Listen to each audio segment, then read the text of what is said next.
Today we're diving into a philosophical paper. Well, actually it's more of a philosophical adventure by C SAYLES, titled Philosophical Jurisdiction, Authority, Ultimacy, and the Conditions of Meaning.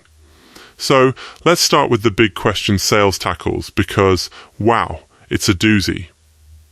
Have you ever wondered why, no matter how many amazing arguments you make, or how airtight your evidence seems, people almost never agree on what really matters, or when a big debate wraps up and you think the issue's settled, but really nothing's resolved?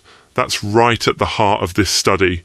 Really, the whole paper centers on that strange feeling you get after a long argument, a feeling that something essential, maybe about authority or who gets to decide, is being smuggled into the conversation, but not talked about directly. C SAYLES goes way beyond your usual let's have a rational debate kind of philosophy. They ask a question most philosophers tiptoe around, namely, what gives any claim, any argument, any person, any process, the right to judge anything at all? That's a pretty wild place to start, right? I mean, usually we just assume there's some sort of authority like logic or science or democratic procedure, and we move on. But Sayles, they pull back the curtain and ask, wait, who set those rules in the first place? Who gave them authority? And can you ever really get out of this sticky web of authority? Or is it always there even when you think you've escaped? The book does something pretty bold here. It doesn't try to give you another new theory about authority or meaning.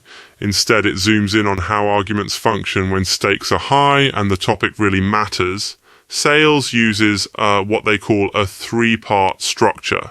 So first, they present the strongest possible challenges to the idea of final authority.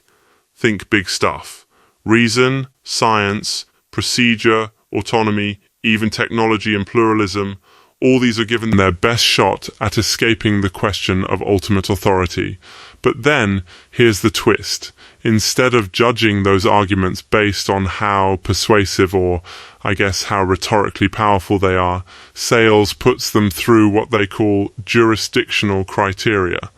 It's like, not who won the debate, but does this claim even get to sit on the judge's bench in the first place?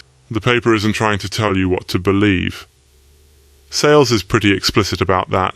There's no grand apology for any tradition or worldview lurking here. Instead, what you get is a kind of X-ray of why judgment, disagreement, and even meaning itself are possible or impossible without some sort of ultimate court of appeal.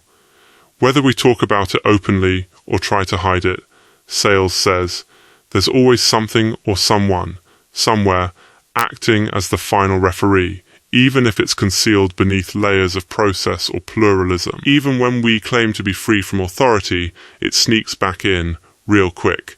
We're all looking for some court of appeal, even if it's just a trusted procedure or a feeling, you know? What does this mean for you, the listener? Well, if you've ever felt frustrated after a heated debate, or honestly wondered why you and your friends or family keep circling the same big questions, like justice, truth, or meaning, this paper's got your number. Sayles' work suggests that those endless arguments aren't just a failure of logic or evidence.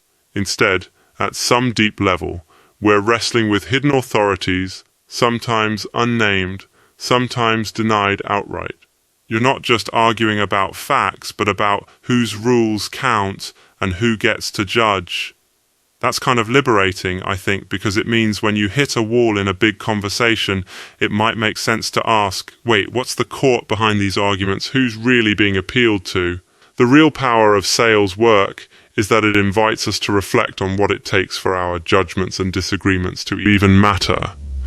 It's a sort of philosophical deep clean, helping us notice where authority is hiding out in our everyday thinking and why no system of meaning, no matter how modern or radical, is ever entirely free from jurisdiction.